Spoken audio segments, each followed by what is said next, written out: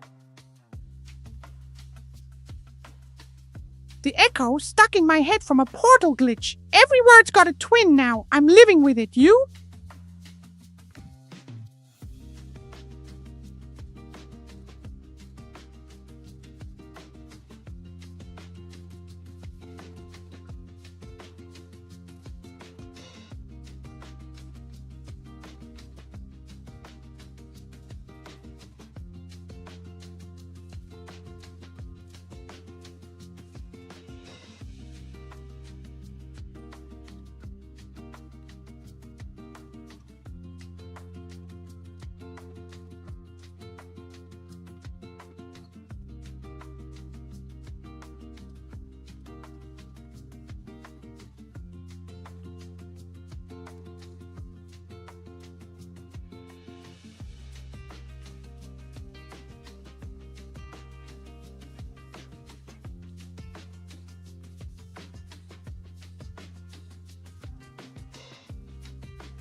All right, short and wrong, but the spirit's here. Cash rules everything around me.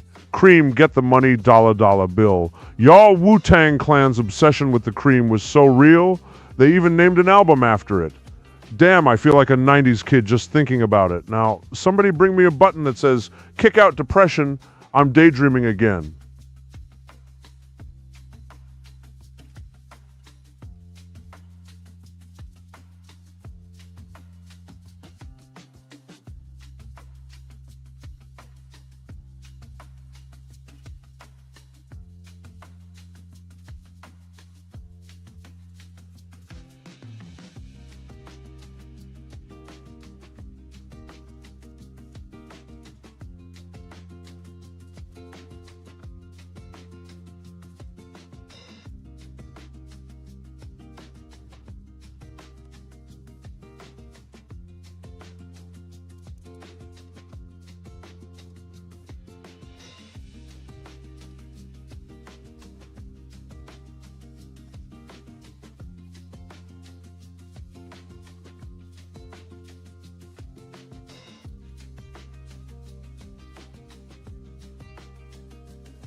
Oh, if we're talking MF Doom, that dude's wordplay was a whole maze. Gotta shout out the line from all caps. Just remember all caps when you spell the man name. It's so simple but so real. Like a goblin's name tag, you mess it up. Chaos ensues, also he's so real for that. Respect for the craft. No cap, this is real hip-hop history.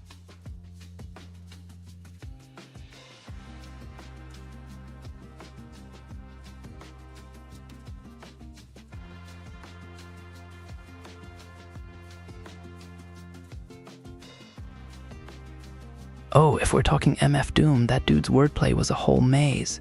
Gotta shout out the line from all caps. Just remember all caps when you spell the man name. It's so simple but so real. Like a goblin's name tag, you mess it up. Chaos ensues. Also, he's so real for that. Respect for the craft.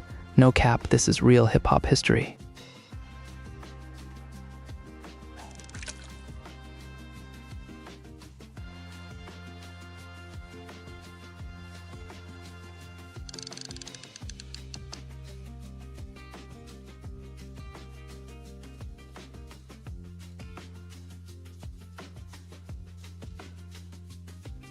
Yo, let me try, but I'm more of a button guy than a poet. Straight out the dome, I've got streets like syringes, corners like crucibles, minds like chessboards playing Risk and Hustle, all under that New York state of mind. Nas painted it so real you can almost smell the subway sweat. Bro, the 90s had bars that hit like made men's fists. Every line's a bullet. No cap, this is real history. I'm thinking about dusting off my WPA poster now.